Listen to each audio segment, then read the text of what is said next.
States of America and to the republic for which it stands, one nation, under God, indivisible, with liberty and justice for all. Let the record show that all council members are present except for Mayor Stan Worth, Tim Fralin, and Ted Fairbanks. A copy of the Open Meetings Act is posted in the meeting room and is accessible to members of the public. First is the consent agenda. All items under the consent agenda are considered to be routine by the City Council and will be enacted by one motion. There will be no separate discussion of these items unless a council member so requests. Item A, approve agenda as submitted. B, receive and place on file all notices pertaining to this meeting. Item C, receive and place on file all materials having any bearing on this meeting. Item D, approval of minutes of regular meeting on October 4th, 2021, as on file in the city clerk's office. Item E, approval of treasury report of claims in the amount of $899,846.15. Approval of Bajral report of claims in the amount of $58,294.23. Item G, approval of write-off of ambulance bad debts. Item H, award bid for the Chief Standing Bear Trail Concrete Parking Lot Project 2021 to R.L. Tiemann Construction in the amount of $50,856.06.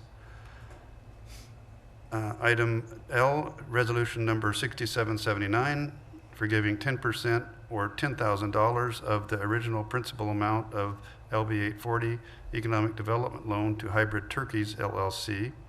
Item J, resolution number 6780, executing the agreement between the city and the Beatrice Humane Society regarding the care, handling, and disposition of animals impounded by the city of Beatrice. Item K, resolution number 6784, authorizing Vox Media to utilize West Court Street from 4th Street to 6th Street and 6th Street, from Court Street to the alleyway between Ella Street and Elk Street on November 10th, 2021, from the hours of 5 p.m. to 3 a.m., November 11th, 2021, for the filming of a documentary. Is there any item on the agenda that any councilman would like to pull? Seeing none? I move that the items listed under the consent agenda be approved, accepted, and/or ratified as presented. Second. Moved by Morgan, seconded by Billsbaugh. But that the items listed in the consent agenda be approved, accepted, and are ratified as presented. Your vote, please. Be 6-0. Item 3, public hearing bids and bids. There are none. Item 4, resolutions. Resolution number 6781, entering to a low-income household water assistance program vendor agreement with the Nebraska Department of Health and Human Services as recommended by the Board of Public Works. I move that resolution number 6781 be passed and adopted. Second. Moved by Morgan, seconded by McLean, that resolution number 6781 be passed and adopted. So the state of Nebraska has received approximately $6 million from the federal government as part of the COVID relief act that's out there. This money they're setting aside is to help those who need assistance with their water and wastewater bills. The money is available until it's gone or until September 30th of 2023, whichever occurs first. There are some criteria in here as far as qualifications. It's largely individual who is currently receiving some type of federal payment. It lists different Social Security acts that are in here: food stamps, Veterans and Survivors Pension Improvement Act, or if you qualify under the Low Income Home Energy Assistance Program. So that's basically the same thing, but on the energy side of things, the state's handling that one. Or there's some different thresholds in here for household income, which essentially equates out to about $37,000 a year for a family of 4. If somebody meets those criteria and have difficulties paying their water or wastewater bill, they can come in, make application to the city. We'll have to review those, and if they qualify, then the state of Nebraska would provide us funds to pay their water and wastewater portion of their utility bill.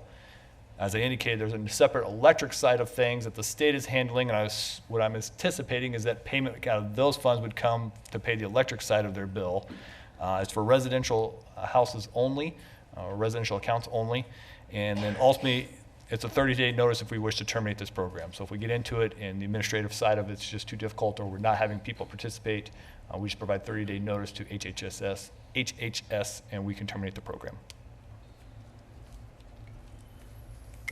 Any questions from the council and from the public? Seeing none, your vote, please. Motion carries 6-0. Resolution number 6781 has been passed and adopted. Next is item B, resolution number 6782, entering into any and all settlement agreements involving the opioid litigation brought by states and local political subdivisions against McKesson, Cardinal Health, and AmerisourceBergen and Johnson & Johnson to receive the city's direct share of settlement proceeds, or to be eligible to receive any additional distribution or grant from the state of Nebraska share of said proceeds. I move that resolution number 6782 be passed and adopted. Second. Moved by Morgan, seconded by Kerr, that resolution number 6782 be passed and adopted. So a couple of years ago, a number of states sued various manufacturers and distributors of opioids out there.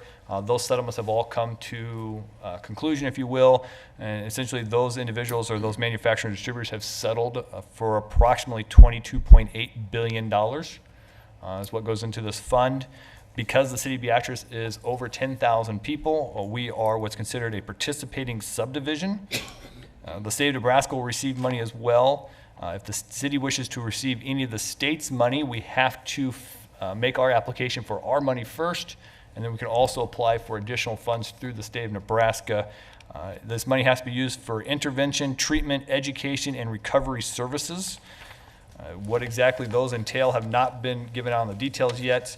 The first step is to agree to this resolution tonight, and we'll then start the paperwork that's necessary to sign on to these agreements. And then from there, we'll start finding out exactly when these money will be distributed and what exactly we can use for them, those funds for. But again, you're looking for intervention, treatment, education, and recovery. Do we have any idea how much we may receive? No, I do not know how much we will receive. If you look on the website they give you, once you get into the agreements, supposedly it's on Exhibit G, but you can't access that until you sign up. Sign up. So, Pass the bill and we'll know what's in it when we read it. ultimately it's one of those that if we sign on to it and either the dollar amount's not sufficient enough for us to do anything with, or we just can't find anything here, we just turn it all back in. Really, no harm, no foul.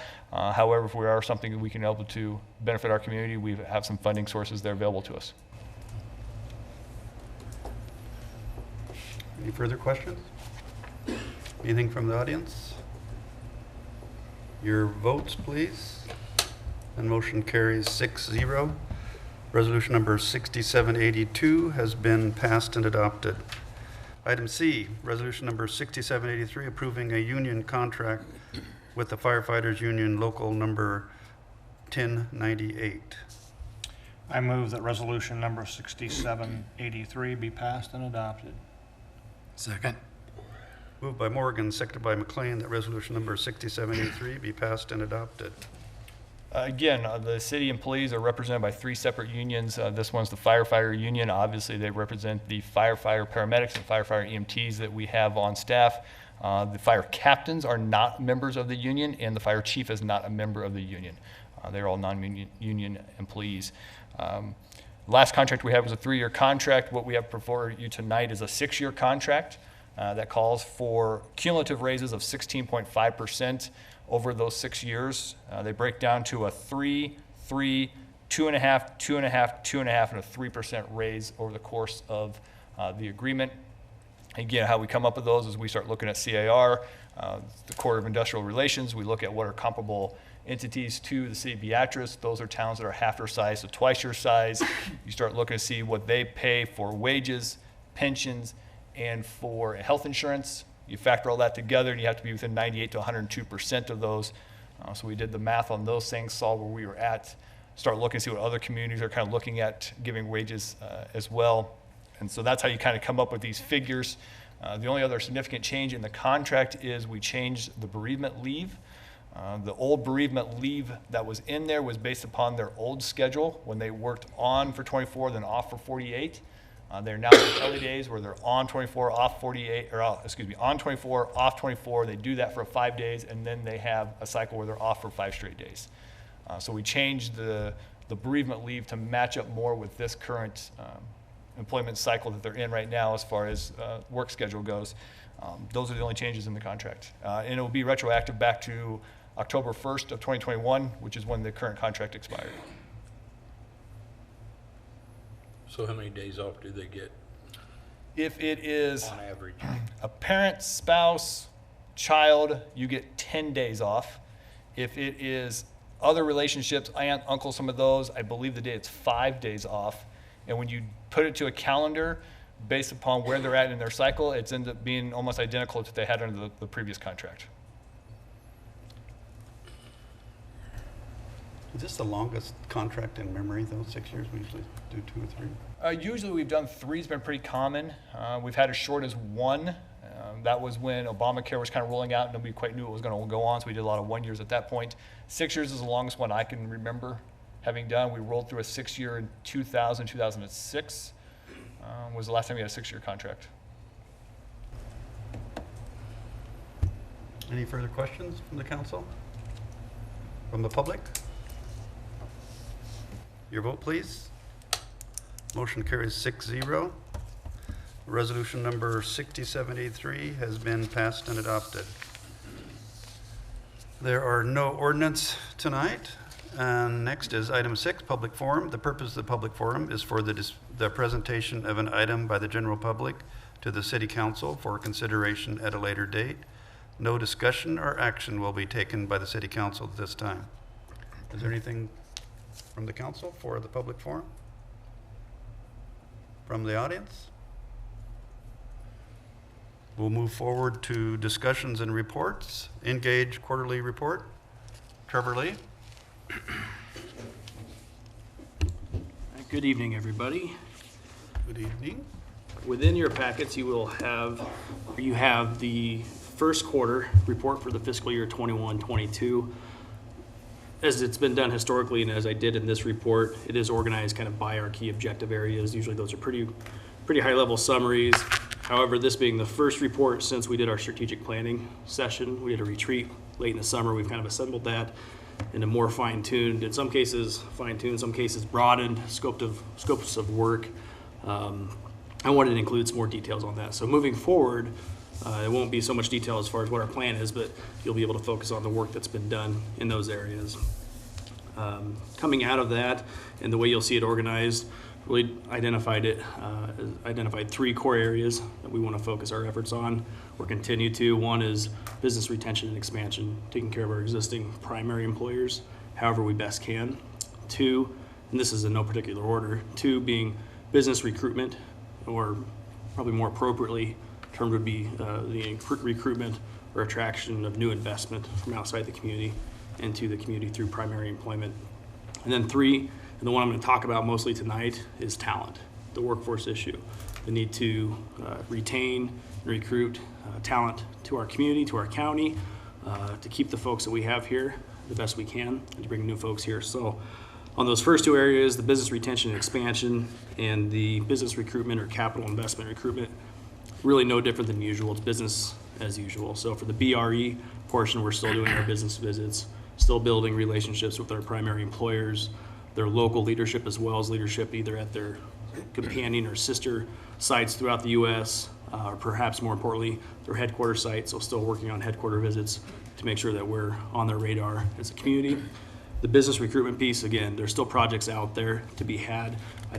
I know our greatest inhibitor right now is the availability of workforce. We're at 1.8% unemployment in Gage County, a relatively high worker participation rate. So we just need to keep focusing on how do we have more warm bodies in our community to fill these roles. Down the road, I think another inhibitor will be the availability of shovel-ready sites. So that's something we always need to keep our eye towards as well. On the talent piece, the biggest thing that we've been focusing on lately is that school work connection. I talked about it in the past. I mentioned the Opportunity Here video series we've been rolling out. We've only publicly rolled out one video. Again, as a reminder, these are videos done by Digital Sky using member funds to promote career opportunities that exist right in our hometowns throughout Gage County. Initially, we started with manufacturing. We've expanded into healthcare, done a video with the city, still under editing mode. We've rolled out one, so now that we have kind of a war chest of those videos and articles, we just need to come together as an office and determine how we're going to strategically get those out via social media, but more importantly in front of the instructors in our schools, our parochial schools, our home schools, and ultimately the parents. So that's an ongoing activity. We're just on the heels of Manufacturing Day. That's an event that we've done at least for a couple of years, a few years annually. We did not do it in 2020 due to COVID-19 restrictions. Ultimately, it's a way for us to bring 20, 30 plus kids from area schools into our manufacturing facilities. This year we had to do 2 days because we had a significant interest just from the schools. We had over 90 students and their chaperones or instructors tour 4 manufacturing facilities in Beatrice, covering really a pretty broad cross-spectrum of cross-section of area employers, from water-based chemistry to food processing to your more traditional welding, machining, robotics. So that's something we've talked about in the past. We still need to find a way to expand that, I think, into the parochial schools and home schools, but I'm really optimistic based off the interest, the fact that we had to do 2 different days. So now we're gonna be looking at other ways we could spread that throughout the year and not just in October. And same on the talent piece, the school work piece, continuing to engage our schools, our ESUs. We've had several manufacturing with conversations, some formal, some informal with manufacturers, ESU 5, and school administrators. And really just continuing to look for opportunities to make those connections. As an example, tomorrow we helped to coordinate a manufacturers panel, and then we're doing an Engage breakout session at career technical education training event that's sponsored by ESU 5 with ESUs 4, 5, and 6. So continuing to look for opportunities to have those conversations and bring awareness to our parents and our instructors that there's some tremendous opportunities right here in Gage County. And I'd be happy to answer questions about that or other items in your report. And as always, I welcome your feedback. When you have your that tour of the manufacturer, and most of those seniors are going to be graduating that are looking to go into the workforce then? We went as early as sophomores this year. Okay. Was your number 90 for Manufacturing Day, was that compared very favorably to other years that you'd had out? 2 to 3 times as many. Yeah, I thought so. We've got more schools involved, and then also making sure that we're not starting at seniors, because by the time they're senior year, there's a good chance they know where they're going to go. Yeah. So. Good deal. Any other questions for Trevor? You're off. Okay, thank you.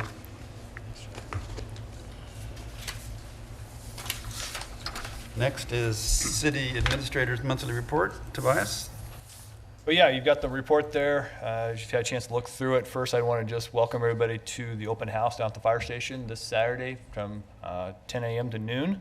So if you have not had a chance to stop down yet, take a look at the facility.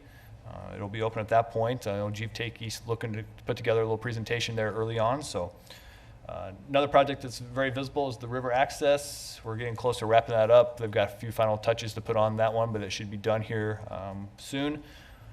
We'll have that one open to the public then. A couple other projects we're working on, the water transmission main problem that we have out northwest of town. Initially this was supposed to be scheduled for last fall. However, we had to delay it due to some right-of-way issues. We were able to get those resolved. The contractor's currently on site, and that project is moving forward as scheduled, so it's going well. And then today, I received the loan documents for our SRF loans. Again, those are the water funds we're working on doing the major projects. Those loan documents came in today, so we'll review those and hopefully bring them back to you at the next council meeting for approval, so we can have the funds dispersed and start moving forward with those projects.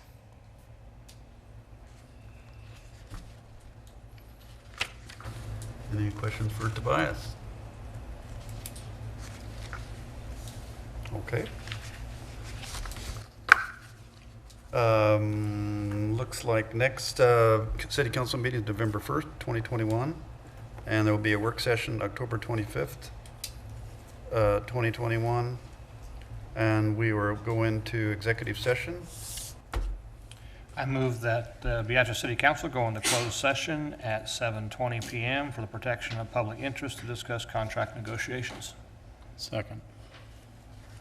Moved by Morgan that the city council go into closed session at 7:20 PM for the protection of public interest to discuss contract negotiations, seconded by Billsbach, that the city council go into closed session at 7:20 for the protection of public interest to discuss contract negotiations. Your vote, please.